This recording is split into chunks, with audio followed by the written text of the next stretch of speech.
Tron Eris की कहानी उस डिजिटल दुनिया ग्रिड से शुरू होती है जिसे इंसानों ने बनाया था, जहां प्रोग्राम्स मनुष्यों जैसी सोच और भावनाओं के साथ विकसित होते जा रहे हैं। और इसी ग्रिड में एक बेहद उन्नत, शक्तिशाली और अनोखा प्रोग्राम मौजूद है जिसका नाम एरिस है, जो बाकी सभी प्रोग्राम्स से बिल्कुल अलग है। उसकी सोच तेज है, उसकी पहचान स्थिर है और उसमें एक तरह की मानव जैसा आत्मचेतन भाव भी दिखता है। दूसरी तरफ असली दुनिया में एनकॉम नाम की विशाल टेक कंपनी एक ऐसी क्रांतिकारी तकनीक पर काम कर रही है जिसमें डिजिटल चीज़ों को असली दुनिया में 3D प्रिंटिंग जैसा सिस्टम इस्तेमाल करके भौतिक रूप दिया जा सकता है।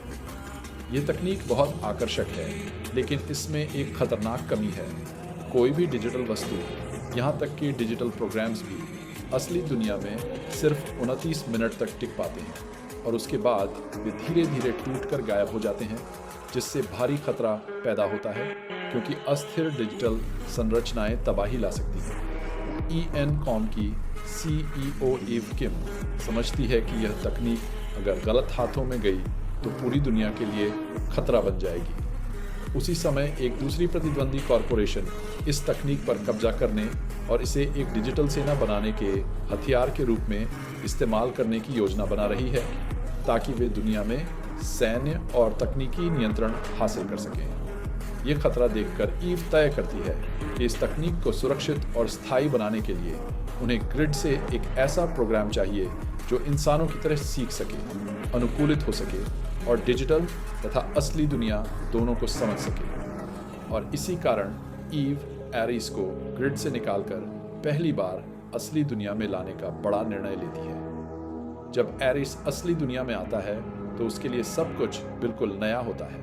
हवा का एहसास, गुरुत्वाकर्षण, प्राकृतिक रोशनी, भौतिक वस्तुओं का वजन और सबसे बढ़कर इंसानों की भावनाएं। शुरुआत में एरिस को यह समझने में दिक्कत होती है कि इंसान इतने जटिल क्यों होते हैं। वे महसूस करते हैं, डरते हैं, झूठ बोलते हैं, भरोसा करते हैं और एक दूसरे से जुड़े रहते हैं। लेकिन धीरे धीरे एरिस इंसानों को समझना शुरू करता है, खासकर ईव की शांत लेकिन दृढ़ सोच और उसकी यह मान्यता कि तकनीक इंसानों की रक्षा के लिए है, विनाश के लिए नहीं।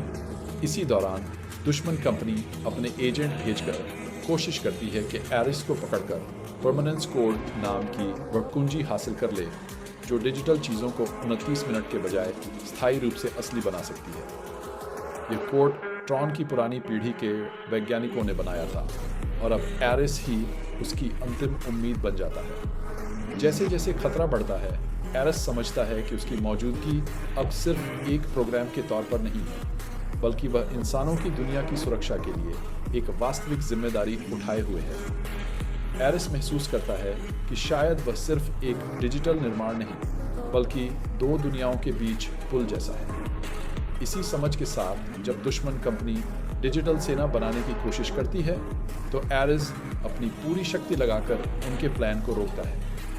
वह परमानेंस कोड को गलत हाथों में जाने से बचाता है और इस प्रक्रिया में वह अपनी ऊर्जा और स्थिरता को इतनी हद तक बलिदान कर देता है कि उसका अस्तित्व अस्थिर होने लगता है। लेकिन उसके इस त्याग के कारण इंसान और डिजिटल दोनों सुरक्षित रहते हैं। अंत में ईव समझती है कि एरिस सिर्फ एक प्रोग्राम नहीं था, वह इस विचार का प्रतीक था कि इंसान और तकनीक साथ मिलकर एक सुरक्षित, संतुलित और समझदार भविष्य बना सकते हैं। और फिल्म एक उम्मीद भरे नोट पर खत्म होती है, जहां दो दुनियाएं संघर्ष के बजाय सहयोग के साथ आगे बढ़ने का रास्ता ढूंढती है। एरिस के इस त्याग के बाद दुनिया एक तरह की खामोशी में डूब जाती है, क्योंकि पहली बार ऐसा हुआ था कि किसी डिजिटल प्रोग्राम ने अपने अस्तित्व से ऊपर उठकर इंसानी दुनिया की सुरक्षा को चुना था। एनकॉम की टीम, खासकर ईव, इस बात को गहराई से महसूस करती है कि जो भी हुआ वह सिर्फ एक तकनीकी प्रयोग नहीं था। ये दो अलग अस्तित्वों के बीच विश्वास, समझ और बलिदान की कहानी बन चुका था। एरिस के अंतिम क्षणों के बाद उसके शरीर की डिजिटल संरचना धीरे धीरे फीकी पड़ने लगती है और उन वैज्ञानिकों को लगता है कि शायद एरिस अब हमेशा के लिए खो गया है। लेकिन जैसे ही परमानेंस कोड्स सुरक्षित किया जाता है और दुश्मन कंपनी की डिजिटल सेना का स्रोत नष्ट होता है, एक दिलचस्प वैज्ञानिक घटना सामने आती है। एरिस के शरीर से गायब होती ऊर्जा का एक छोटा हिस्सा जियाराइड की ओर वापस लौटने लगता है।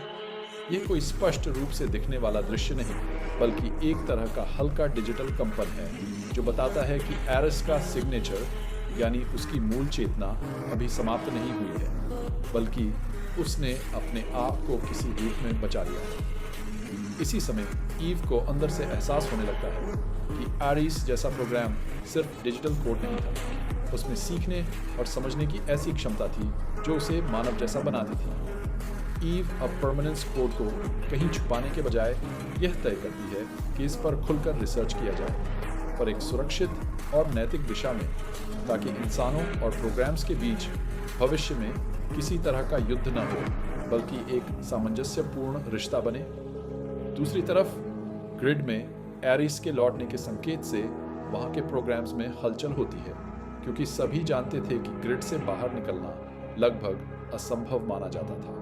लेकिन अब पहली बार कोई प्रोग्राम असली दुनिया में जाकर वापस लौटता हुआ दिखाई दे रहा है। ग्रिड में कुछ पुराने प्रोग्राम इसे नई उम्मीद की तरह देखते हैं कि शायद भविष्य में प्रोग्राम्स और इंसानों के बीच स्थायी संपर्क बन सके, जबकि कुछ इसे खतरे की निशानी समझकर आशंका जताते हैं कि इंसानों का ग्रिड पर प्रभाव बढ़ सकता है। असली दुनिया में ईव एक शांत कमरे में बैठकर एरिस की बची हुई डिजिटल सिग्नेचर वेव्स को देखती है और महसूस करती है कि भविष्य अब भी तय नहीं है। लेकिन अगर एरिस ने ऐसे समय में बलिदान दिया तो इंसानों की भी जिम्मेदारी है कि वे इस तकनीक को सही दिशा दें।